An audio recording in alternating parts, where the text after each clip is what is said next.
So in part 1, why did I share some ideas or little ideas about the stages of being a Christian, or how vast Christianity is, and the 3 kinds of people mentioned in the Bible? Because for me, it's important on how to discover your gifts to avoid comparison,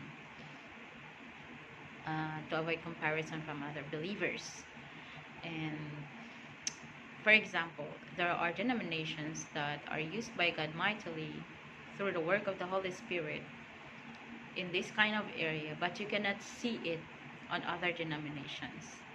But there are also uh, gifts and talents from this denomination, but you cannot see it in this kind of denomination. So that's why it's important to know how vast Christianity is and how diverse Christianity is.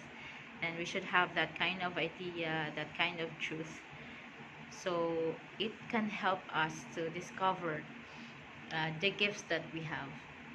And also, it is important who are we talking to, and what what kind of stages are they in their Christian life journey.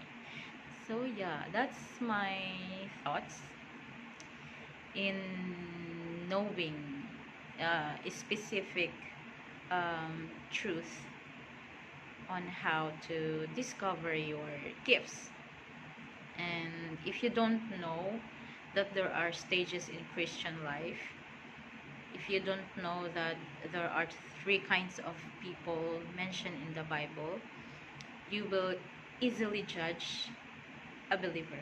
You will easily judge a person. Okay?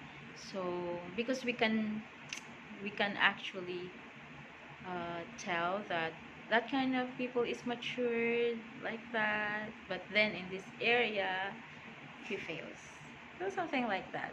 So we have to really uh, dig deep. We have to really understand. We have to really study. We have to really know how vast, how diverse Christianity is.